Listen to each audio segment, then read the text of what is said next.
Back to my channel. कैसे हैं आप सब? आई होप आप सब ठीक होंगे गाइस। सो अब हम नेक्स्ट डे की तरफ आगे बढ़ रहे हैं और यहाँ पे हम ऑर्गेनाइजिंग का जो रिमेनिंग पार्ट रह गया था उसी पार्ट को आगे कंटिन्यू करने वाले हैं। पार्ट 1 का लिंक आपको डिस्क्रिप्शन बॉक्स में मिल जाएगा। इससे पहले जो डेज अपलोड हो चुके हैं उनका लिंक भी डिस्क्रिप्शन बॉक्स में मिल जाएगा। तो वीडियो शुरू होने से पहले आप सबको पता ही है क्या करना है आप सबको। अरे हर वीडियो में सुनते हो मेरी, लाइक शेयर और सब्सक्राइब तो करना है तो कर दीजिएगा। तो चलिए शुरू करते हैं अपना आज का लेक्चर बिना किसी देरी के। So let's get started.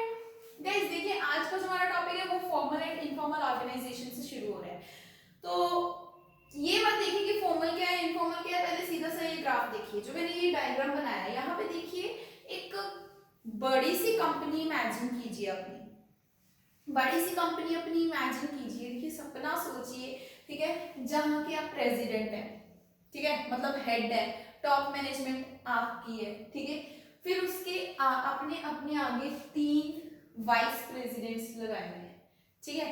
और ये 3 वाइस प्रेसिडेंट्स के अंडर भी डिविजन्स बनी हुई हैं, ठीक है। जो ये वाला फर्स्ट वाइस प्रेसिडेंट है उसके अंडर 3 डिविजन्स हैं और फर्स्ट डिवीजन के अंडर भी 3 डिपार्टमेंट्स हैं, ठीक है।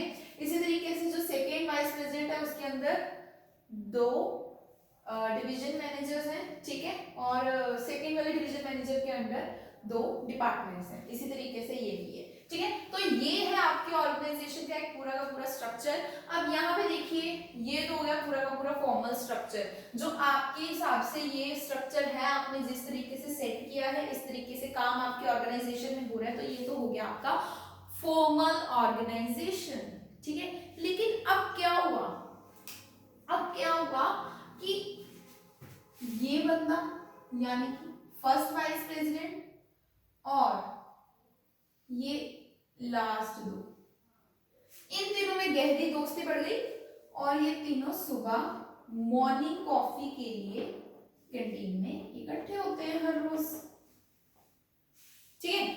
और तो और क्या हुआ, ये बंदा और ये 2 बंदे, इन चारों में दोस्ती बढ़ी और इन्होंने जो बाहर क्रिकेट टीम है, मतलब आउटसाइड ऑर्गेनाइजेशन के बाहर क्रिकेट खेलते हैं जो लोग, उनमें पार्टिसिपेशन की, क्रिकेट में पार्टिसिपेशन की और इन ये चारों एक टीम के मेंबर्स बन गए, ठीक है। और क्या हुआ, ये वाइस प्रेसिडेंट, ये वाला डिवीजन मैनेजर और ये वाला डिपार्टमेंट मैनेजर, इन तीनों में चेस ग्रुप बन गया। चेस खेलने के लिए ये लोग एवरी संडे इकट्ठे होते हैं। तो ये जो ग्रुप्स अलग से बनाए हैं, जो मॉर्निंग कॉफी के लिए जो चेस ग्रुप है या ये जो क्रिकेट टीम है, ये जो ग्रुप्स बनाए हैं ये आपने खुद तो नहीं बनाए अपनी ऑर्गेनाइजेशन में, ये इनमें अपने आप अपनी सोशल इंटरेक्शन हुई, अपने आप इनकी दोस्ती हुई, इन्होंने अपने अपने ग्रुप्स बना लिए। तो ये जो ग्रुप्स बनाए गए वो फॉर्मली नहीं बनाए गए, ये अपने आप इन्होंने खुद सोशल इंटरेक्शन से बनाए हैं, इसलिए ये जो ग्रुप्स बने इन्हें हम बोलेंगे इनफॉर्मल ऑर्गेनाइजेशन। ये मॉर्निंग कॉफी के लिए जो ग्रुप इकट्ठा हुआ है उस ग्रुप को क्या बोलेंगे, इनफॉर्मल ऑर्गेनाइजेशन। इसी तरीके से चेस ग्रुप के लिए जो हमारा ग्रुप इकट्ठा हुआ है वो क्या है, इनफॉर्मल ऑर्गेनाइजेशन। क्रिकेट टीम भी क्या है यहाँ पे, एक इनफॉर्मल ऑर्गेनाइजेशन। तो आई होप आपको ये समझ आ गया होगा कि जो ग्रुप्स सोशल इंटरेक्शन की वजह से बनते हैं या फ्रेंडशिप रिलेशनशिप्स वगैरह की वजह से बनते हैं वो सारे क्या हो जाते हैं, इनफॉर्मल ऑर्गेनाइजेशन के अंडर आ जाते हैं। और जो फॉर्मली आपकी ऑर्गेनाइजेशन बनाया गया है that is formal organisation. I hope इतना क्लियर हो गया होगा। उसके बाद हम इसके थोड़े से अब थ्योरी पे भी चलते हैं। तो पहले एक बार ये डायग्राम देख लीजिए। अच्छा तो चलिए आगे चलते हैं, आप जो थ्योरी है उसे थोड़ा सा देख लेते हैं। तो देखिए फॉर्मल और इनफॉर्मल दोनों के सेक्शंस बनाया मैंने, थोड़ा सा डिफरेंशिएट किया है कि फॉर्मल कौन से होते हैं। फॉर्मल ऑर्गेनाइजेशन वो होती है जो कि फर्म के गोल को अचीव करने के लिए फर्म के द्वारा ही बनाई गई होती है, टॉप मैनेजमेंट के द्वारा ही बनाई गई होती है। So it is design to achieve the firms goals. लेकिन इनफॉर्मल ऑर्गेनाइजेशन क्या है? इनफॉर्मल ऑर्गेनाइजेशन पर्सनल और सोशल रिलेशंस का एक नेटवर्क है, ठीक है ना। अब यहाँ पे अथॉरिटी कैसे अराइज होती है? जो ऑर्डर देता है वो अथॉरिटी कैसे अराइज होती है? जो आपकी पोजीशन है उस हिसाब से आपको अथॉरिटी मिलती है। लेकिन यहाँ पे अथॉरिटी आपको कैसे मिलती है? आपकी अपनी टैलेंट और आपकी अपनी पर्सनल क्वालिटीज के कारण ही आपको अथॉरिटी यहाँ पे मिलती है, राइट। अब यहाँ पे बिहेवियर कैसा होता है, कैसा करना पड़ता है प्रेसिडेंट, वाइस प्रेसिडेंट और जो भी वर्कर्स हैं उन्हें किस तरीके से बिहेवियर करना पड़ता है, जो भी रूल्स एंड रेगुलेशंस होते हैं फर्म के उसके हिसाब से। लेकिन यहाँ पे कोई सेट पैटर्न नहीं है, जो आपका बिहेवियर नेचुरल है वो आप उसे शो कर सकते हो, राइट। लेकिन यहाँ पे लीडर्स कौन है? यहाँ पे लीडर्स तो सिर्फ मैनेजर्स ही होते हैं जो कि ऑर्गेनाइजेशन ने खुद ही सिलेक्ट किए होते हैं। लेकिन यहाँ पे लीडर्स कौन होते हैं? ग्रुप के मेंबर्स ही लीडर्स होते हैं और ग्रुप के मेंबर्स ही चूज करते हैं अपने लीडर्स को, ठीक है। तो अब यहाँ पे किसी ने किसी से बात करनी हो तो कैसे होगी? लाइक अगर वर्कर ने बात करनी हो प्रेसिडेंट से तो कैसे करेगा?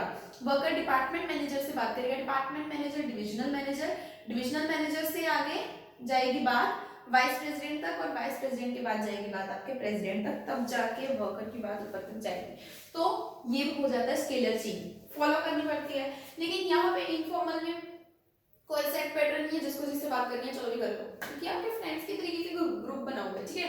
अब यहाँ पे इसके मेरिट्स क्या है, डिमेरिट्स क्या है वो भी देख लेते हैं, इसके मेरिट्स और डिमेरिट्स क्या है वो भी देख लेते हैं। तो देखिए अब आप देखिए कि आपकी फॉर्मल ऑर्गेनाइजेशन बनी हुई है, ठीक है। आप एक बहुत बड़ी कंपनी के मालिक हैं और आपने इस तरीके का फॉर्मल स्ट्रक्चर बनाया हुआ है, तो वो आपने क्यों बनाया? क्योंकि आपकी फर्म के गोल्स उससे इजीली अचीव हो सकते हैं। सो पहला तो मेरिट यही है। दूसरा कि आपको इजीली किसी को अगर कोई किसी चीज की रिस्पांसिबिलिटी देनी है आप इजीली उसे दे सकते हो, ठीक है। So easy to fix responsibility. And the third is maintain unity of command. जो भी आप कमांड दे रहे हो जिस डिपार्टमेंट को दोगे वहां पे ही जाएगी, ठीक है। लेकिन इसके डिमेरिट्स क्या है? डिमेरिट्स यहाँ पे है कि डिलेज इन डिसीजन मेकिंग। यहाँ पे क्या होता है कि अगर वर्कर को अपनी बात प्रेसिडेंट तक पहुंचानी है तो पूरी स्केलर चेन को फॉलो करना पड़ता है, ठीक है। तो इसी तरीके से ऊपर से कोई बात आनी है तो वो भी पूरी स्केलर चेन को फॉलो करना पड़ेगा। तो यहाँ पे डिसीजन में थोड़ा सा डिले हो सकता है। नेक्स्ट क्रिएटिव, अब वर्कर्स या डिपार्टमेंट मैनेजर्स जो भी हैं उन्हें एज सच वैसे ही फॉलो करना पड़ता है जो ऊपर वाली टॉप मैनेजमेंट में रूल्स एंड रेगुलेशंस बनाए गए हों, तो वो अपनी टैलेंट को वहाँ पे शो नहीं कर पाते हैं, ठीक है। एंड लास्ट इज सिर्फ और सिर्फ वर्क के ऊपर फोकस करते हैं, कोई भी दूसरी नीड्स जो वर्कर्स की होती है वो फुलफिल नहीं हो पाती हैं। लेकिन इनफॉर्मल के मेरिट्स एंड डिमेरिट्स क्या है? देखिए डिमेरिट्स भी होते हैं, तो पहले मेरिट्स तो आप लोगों को बताइए यार, उनकी जो वर्कर्स वगैरह हैं या जो भी हैं एम्प्लॉयज या जो भी ह्यूमंस तो है ना, आखिरकार वो भी एक ह्यूमंस है, उनकी सोशल नीड्स यहाँ पे पूरी हो रही है, ठीक है। तो ये भी एक पॉइंट आप यहाँ पे लिख सकते हो, सोशल नीड्स यहाँ पे पूरी हो रही है, ठीक है। और ये इजीली कोई भी इंफॉर्मेशन स्प्रेड करनी हो तो इजीली कर लेते हैं। जैसे कि तुझे पता है बॉस उसे ना ज्यादा सैलरी देते हैं, क्यों? क्योंकि वो उसकी जीएफ है। तो ये बात जल्दी फैलेगी इनफॉर्मल में, ठीक है ना। ओ सॉरी, इंफॉर्मेशन यहाँ पे बहुत जल्दी फैल जाती है, ठीक है। Now fills inadequacies of the formal organisation. Formal organisation में जो भी कमियां वो इनफॉर्मल में जाके पूरी हो जाती हैं। जो भी गाली गलौज लोगों ने यहाँ पे करना होता है ना कर लेते हैं, क्योंकि उनका अपने फ्रेंड्स के तरीके का ग्रुप बना हुआ है, ठीक है। नाउ यहाँ पे डीमेरिट्स क्या है? डीमेरिट्स ये हैं कि यहाँ पे र्यूमर्स फैल जाते हैं, ठीक है।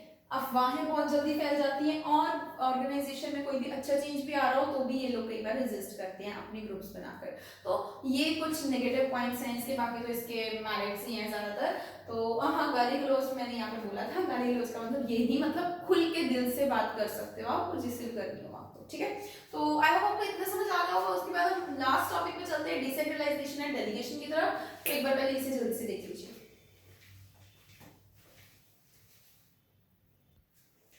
हाँ तो चलिए जी आगे चलते हैं। आगे आता है हमारे पास डेलीगेशन। डेलीगेशन का मतलब क्या है भूल जाइए कि ये टॉपिक है, आपको पढ़ना पड़ेगा। आप इसे अपनी वर्डिंग में भी लिख सकते हैं, कोई क्रैम करने की जरूरत नहीं है। तो सीधी सी बात ये है कि आप लोगों ने देखा ही होगा कि आपके स्कूल में कई बार क्या होता है, बहुत से स्कूल्स में ऐसे होता है कि टीचर्स इंटेलिजेंट स्टूडेंट्स को कह देती है कि तुम क्लास को मैनेज करो, चुप कराओ, मॉनिटरिंग करो, और जिसकी भी गलती होगी, जो भी मेरे को शोर करता हुआ दिखाई दे दिया तो मैं तुम्हें आगे पकड़ूंगी, ठीक है। तो यहाँ पे क्या हो रहा है, टीचर ने अपनी अथॉरिटी का कुछ पार्ट उस इंटेलिजेंट स्टूडेंट को दे दिया क्लास कंट्रोल करने में, क्योंकि ये ड्यूटी तो टीचर की है, लेकिन टीचर ने अपनी अथॉरिटी थोड़ी बहुत उसको दे दी, ठीक है। तो यही चीज तो है डेलीगेशन। टीचर ने क्या किया, अपनी अथॉरिटी को डेलीगेट कर दिया, ठीक है। So transfer of authority from superior to subordinate, बड़े लेवल पे जो है वहां से अथॉरिटी ट्रांसफर हो रही है छोटे लेवल पे, ठीक है। तो उसे ही हम बोलते हैं डेलीगेशन। इसके 3 एलिमेंट्स होते हैं, अथॉरिटी, रिस्पांसिबिलिटी एंड अकाउंटेबिलिटी। तो चलिए, ये वैसे मेरे डब्बे बहुत ज्यादा ऊपर जा रहे हैं, तो आप लोग अच्छे से बनाना, मेरे पास इतनी स्पेस नहीं थी। तो चलिए शुरू करते हैं। अथॉरिटी, रिस्पांसिबिलिटी और अकाउंटेबिलिटी में डिफरेंस क्या है। तो ये मैंने बेसिस लिखा हुआ इस तरफ, authority, responsibility and accountability. Now authority का मतलब क्या है, क्या मतलब होता है, किसी को भी ऑर्डर देना, कमांड करना, सो राइट टू कमांड। रिस्पांसिबिलिटी का मतलब क्या होता है, रिस्पांसिबिलिटी का मतलब होता है कि आपको एक टास्क को परफॉर्म करना ही पड़ेगा और वो आपकी रिस्पांसिबिलिटी है, ठीक है। दिस इज रिस्पांसिबिलिटी इज, ठीक है। तो नेक्स्ट इज अकाउंटेबिलिटी। अकाउंटेबिलिटी का मतलब क्या होता है, जैसे टीचर ने बोला कि मैं आके तुम्हें पकड़ूंगी, मतलब वो बंदा किसको आंसरेबल है, टीचर को। वो इंटेलिजेंट बंदा, मॉनिटर, किसको आंसरेबल होगा, टीचर को। सो यहाँ पे ये जो आंसरेबिलिटी है इसे हम बोलते हैं अकाउंटेबिलिटी, ठीक है। गवर्नमेंट अगर अपने वादों पे खरी नहीं उतरी तो गवर्नमेंट पीपल के आगे अकाउंटेबल है, ठीक है। नेक्स्ट ओरिजिन, अथॉरिटी कहां से मिलती है, टीचर को कहां से अथॉरिटी मिली है, उसकी फॉर्मल पोजीशन से। लेकिन रिस्पांसिबिलिटी कहां से मिली है, वो जो इंटेलिजेंट बंदा जिसको मॉनिटर बनाया गया, तो उसे कहां से रिस्पांसिबिलिटी मिली है, डेलीगेटेड अथॉरिटी से, जो उसे डेलीगेट होके आई है, ठीक है। और अकाउंटेबिलिटी होना आपकी अपनी रिस्पांसिबिलिटी होती है, रिस्पांसिबिलिटी से मिलती है ना अकाउंटेबिलिटी। वो पर्सन तभी अकाउंटेबल है ना टीचर को, जब उसके पास अथॉरिटी, जब उसके पास रिस्पांसिबिलिटी है, डेलीगेटेड अथॉरिटी है। मॉनिटर टीचर को तभी आंसरेबल होगा ना अगर उसके पास अथॉरिटी होगी टीचर वाली, ठीक है। सो रिस्पांसिबिलिटी से मिलती है अकाउंटेबिलिटी, ठीक है। नाउ अथॉरिटी, टीचर किसके ऊपर रोब झाड़ सकती है, प्रिंसिपल के ऊपर नहीं। टीचर किसके ऊपर रोब झाड़ सकती है, अपना जो स्टूडेंट्स हैं उनके ऊपर, ठीक है। सो इसी तरीके से ये नीचे की तरफ, मतलब प्रिंसिपल टीचर, टीचर आगे स्टूडेंट्स के ऊपर, ठीक है। तो ये डाउनवर्ड की तरफ फ्लो करती है। ये तो आप कॉमन एग्जांपल है, ठीक है। अब रिस्पांसिबिलिटी, स्टूडेंट्स के मार्क्स कम आते हैं तो वो टीचर को अकाउंटेबल होते हैं, टीचर के लिए रिस्पांसिबल होते हैं, है ना। तो टीचर को आगे बोलते हैं जाके, मतलब टीचर उन्हें जाके बोलती है, ठीक है। नेक्स्ट अकाउंटेबिलिटी में कौन किधर को फ्लो करती है, ये अपवर्ड अगेन, ठीक है। मतलब स्टूडेंट्स आंसरेबल होते हैं टीचर को, टीचर आंसरेबल होती है आगे प्रिंसिपल को, ठीक है। सो ये है। नेक्स्ट डेलीगेशन, क्या अथॉरिटी की डेलीगेशन पॉसिबल है, यस पॉसिबल है। लेकिन रिस्पांसिबिलिटी, जो आपकी रिस्पांसिबिलिटी आप उससे पूरी तरह नहीं भाग सकते, लेकिन आप थोड़ी बहुत भाग सकते हो कि आप कहोगे ये काम तो मैंने इसको करने को कहा था, थोड़ा बहुत आप वहां से ले सकते हो। इसलिए नॉट एंटायरली, ये पूरी तरह से डेलीगेट नहीं हो सकती, थोड़ी बहुत हो सकती है। अकाउंटेबिलिटी पूरी तरह बिल्कुल हो ही नहीं सकती है यार। जो स्टूडेंट के मार्क्स कम आए हैं तो स्टूडेंट को ही जवाब देना पड़ेगा ना टीचर को। अब टीचर थोड़ी ना बोलेगी कि मेरी गलती है, ठीक है ना। नेक्स्ट इज इंपॉर्टेंस, ये क्यों जरूरी है डेलीगेशन करना। अब देखिए, एक बंदा अगर पूरे के पूरे ऑर्गेनाइजेशन को संभाल सकता है तो फिर उसको ही संभालने दो, सारा काम करने दो उसे, प्रोडक्शन, मार्केटिंग, फाइनेंस, जो भी काम है सारा कुछ, सारे डिपार्टमेंट, सारे डिविजन उसको ही संभालने दो, सारे एम्प्लॉइज निकाल दो, सारे वर्कर्स निकाल दो। कैसे हो सकता है, नहीं हो सकता। तो आपको अपनी अथॉरिटी को डेलीगेट करना ही पड़ेगा थोड़ा बहुत।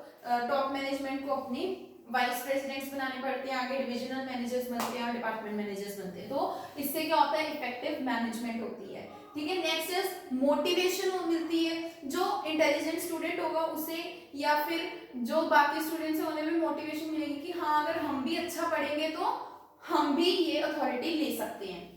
एम्प्लॉइज की अपनी डेवलपमेंट भी होती है, तो वो अपने आप के ऊपर काम करना शुरू कर देते हैं। एंड नेक्स्ट ऑब्वियसली ग्रोथ होगी हमारी फर्म की। तो ये था डेलीगेशन का टॉपिक। Next is decentralisation. जल्दी से एक बार इसके ऊपर नजर दौड़ाइए, फिर आगे चलते हैं।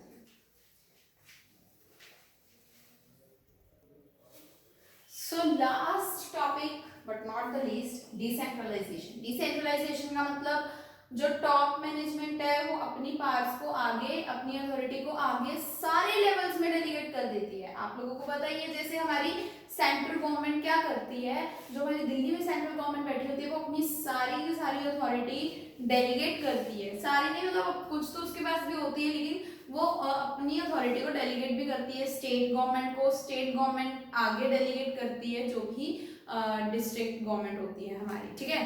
तो आगे आगे सिटी लेवल पे जो भी हमारी गवर्नमेंट होती है वो आगे सेंट्रलाइज डिसेंट्रलाइज होती है, मतलब सेंटर की पावर, सेंटर की अथॉरिटी अगर डेलीगेट हो जाए डिफरेंट बहुत सारे पार्ट्स में, उसे हम बोलते हैं decentralisation. So what is decentralisation? Systematic delegation of authority through all levels of management, सारे लेवल्स में बराबरी से आ जाती है। जैसे कि टॉप मैनेजमेंट अपनी मिडिल लेवल को दे देगी अथॉरिटी, मिडिल आगे थोड़ी बहुत लोअर को दे देगी, तो इस तरीके से थोड़ी बहुत अथॉरिटी सब में आ जाती है। इसकी इंपॉर्टेंस क्या है? टॉप मैनेजमेंट को थोड़ा सा रिलीफ मिल जाता है क्योंकि मिडिल और लोअर लेवल पे थोड़ा बहुत काम संभाल लेते हैं वो लोग, उनके पास भी अथॉरिटी होगी तभी तो वो आगे कमांड देंगे ना, ठीक है।